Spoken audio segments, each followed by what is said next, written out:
സുഹൃത്തുക്കളെ, നിങ്ങൾ കോഴിക്കോട് തളിയിൽ വന്നു കഴിഞ്ഞാൽ കാണാം മാമാങ്കത്തിന്റെ ഒരു ബ്രീഫ് ഒരു ഫലകത്തിൽ എഴുതി വെച്ചിട്ടുള്ളത്.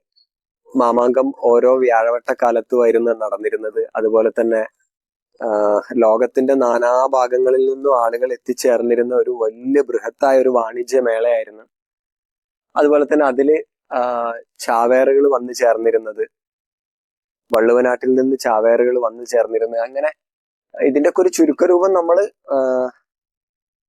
സിനിമയിൽ കണ്ടിട്ടുണ്ട്, മാമാങ്ക സിനിമയില്. എങ്കിലും ഈ മാമാങ്ക ചരിത്രത്തിലെ ഏറ്റവും ആശ്ചര്യജനകവും വേദനാജനകവുമായിട്ടുള്ള ഒരു ഏട് എന്ന് പറയുന്നത് ചന്ദ്രത്തിൽ ചന്തുണ്ണി എന്ന് പറയുന്ന ബാലനായിട്ടുള്ള ചാവേറിനെ പറ്റിയിട്ടുള്ള അധ്യായമാണ്.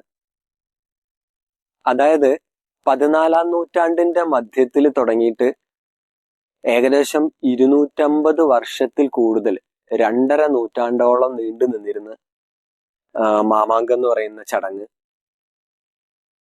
ഒരു വ്യാഴവട്ടക്കാലം കൂടുമ്പോഴായിരുന്നു മാമാങ്കം നടന്നിരുന്നത്. അതായത് ഓരോ 12 വർഷം കൂടുമ്പോൾ അതിൽ ലോകത്തിന്റെ നാനാഭാഗങ്ങളിൽ നിന്ന് കച്ചവടത്തിനൊക്കെ ആയിട്ട് ആളുകൾ വന്നു ചേരാറുണ്ടായിരുന്നു. വിശാലമായിട്ടുള്ള തിരുനാവായ മണപ്പുറത്ത് വെച്ചിട്ടായിരുന്നു ഓരോ 12 വർഷം കൂടുമ്പോഴും മാമാങ്കം നടന്നിരുന്നത്. ഏകദേശം 24ഓളം മാമാങ്കം നടന്നിട്ടുണ്ട് എന്നുള്ളതാണ് ചരിത്രത്തിൽ പറയുന്നത്. അങ്ങനെ 1755 അവസാനമായിട്ടുള്ള മാമാങ്കം നടന്നത് തിരുനാവായയില്.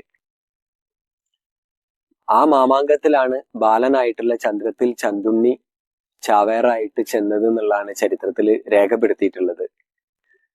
ഞാൻ നേരത്തെ പറഞ്ഞ ഇതിലെ ഏറ്റവും ആശ്ചര്യജനകമായിട്ടുള്ള കാര്യം എന്താന്ന് വെച്ചാൽ, നമ്മൾ ചരിത്രത്തിലൊക്കെ വായിച്ചിട്ടുണ്ട്, ഏകദേശം 30,000 പടയാളികൾ അണിനിരക്കുന്ന മാമാങ്കത്തട്ടില് മണിത്തറ അല്ലെങ്കിൽ നിലപാട് തറ എന്ന് പറയുന്ന സ്ഥലത്താണ് സാമൂതിരി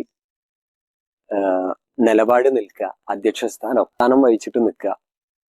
അവിടേക്കൊരു ചാവേറ് നിലപാട് തറയിൽ കയറി സാമൂതിരീനെ വെട്ടാൻ ഓങ്ങിയെന്നുള്ളതാണ് ചന്ദ്രത്തിൽ ചന്തുണ്ണി അദ്ദേഹത്തിനോട് ചേർന്നിട്ടുള്ള ചരിത്രം. പക്ഷെ അത് നമുക്ക് കേൾക്കുമ്പോൾ അതിലത്തെ ഏറ്റവും വലിയ അതിശയം എന്താന്ന് വെച്ചാല് അത് ചരിത്ര രേഖയാണ് എന്നുള്ളതാണ്. ഡോക്ടർ NN നമ്പൂതിരി എന്ന് പറയുന്ന ചരിത്രകാരൻ, അദ്ദേഹത്തിന്റെ ഗവേഷണം സാമൂതിരി വംശത്തെ പറ്റിയിട്ടായിരുന്നു. അങ്ങനെ സാമൂതിരി ആ കാലത്ത്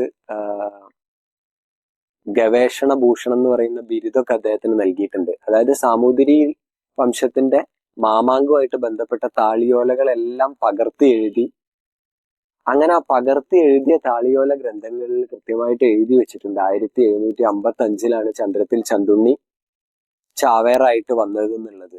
അതാണ് അതിലത്തെ അതിശയകരമായിട്ടുള്ള ഒരു ഏട്.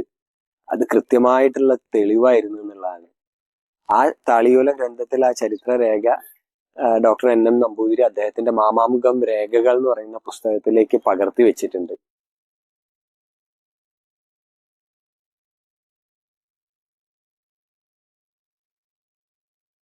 ആദ്യകാലങ്ങളിലെ മാമാങ്കങ്ങളിലെല്ലാം തന്നെ ശരിക്കും ഒരു വളരെ ബൃഹത്തായ ഒരു വാണിജ്യ മേളയായിട്ടായിരുന്നു മാമാങ്കം നടന്നിരുന്നത്. എന്നാൽ സാമൂതിരി വള്ളുവക്കോനാതിരിനെ കീഴ്പ്പെടുത്തി അധ്യക്ഷസ്ഥാനം പിടിച്ചു വാങ്ങിയതിന് ശേഷം ഉണ്ടായിട്ടുള്ള ഓരോ മാമാങ്കങ്ങളിലും പിന്നീട് അതൊരു ചോരക്കളം, യുദ്ധക്കളായി മാറാനുണ്ടായത്. അതിനുശേഷമാണ് മാമാങ്കത്തിന്റെ ചരിത്രം ഈ രീതിയിലേക്ക് ഒരു രക്തം കൊണ്ട് എഴുതപ്പെട്ട ചരിത്രമായിട്ട് പിന്നീട് മാറി വരുന്നത്. അപ്പോഴാണ് നമ്മൾ 13 വയസ്സുകാരനായിട്ടുള്ള ചന്ദ്രത്തിൽ ചന്തുണ്ണി എന്ന് പറയുന്ന ബാലൻ നിലപാട് തറ വരെ എത്തി എന്ന് പറയുന്ന കാര്യം നമുക്ക് ഉൾക്കൊള്ളാൻ പറ്റുക.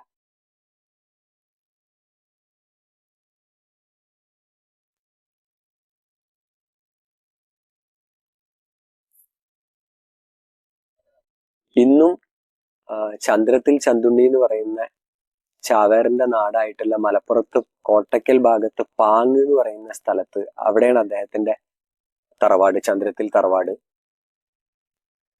അവിടെ ഇന്നും എല്ലാ ദിവസവും അദ്ദേഹത്തിന് വേണ്ടി വിളക്ക് വെച്ച് പ്രാർത്ഥിക്കുന്ന ഒരു ബലിത്തറ ഉണ്ട് ഈ പാങ് എന്ന് പറയുന്ന സ്ഥലത്ത്.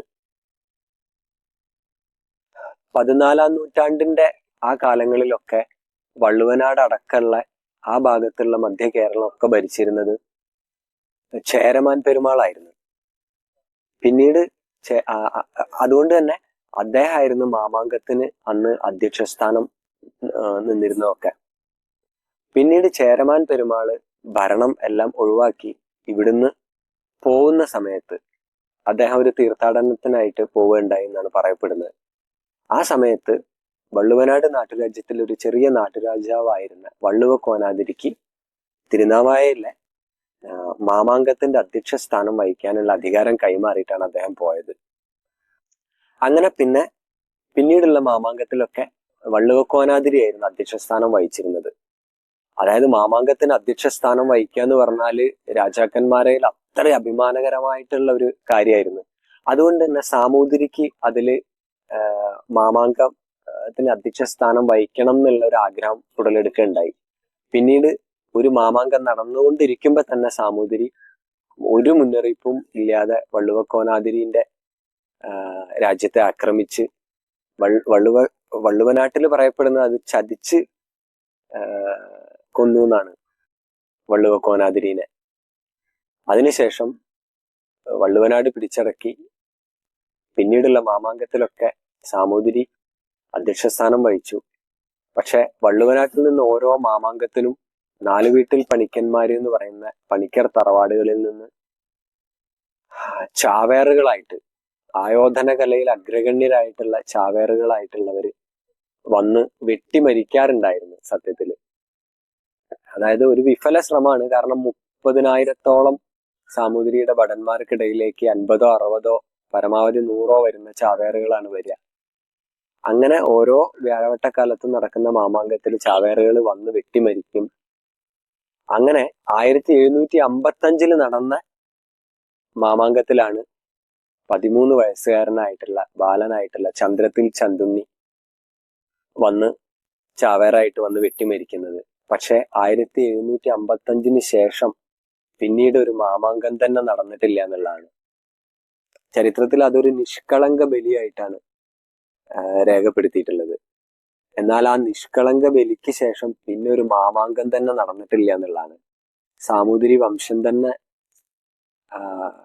നശിച്ചുപോയി എന്നുള്ളതാണ്. 1766 മൈസൂർ രാജാവായിട്ടുള്ള ഹൈദരാലി കോഴിക്കോട്ടേക്ക് പടയോട്ടം നടത്തുകയും അങ്ങനെ സാമൂതിരിനെ കീഴ്പ്പെടുത്തുകയും ചെയ്തു.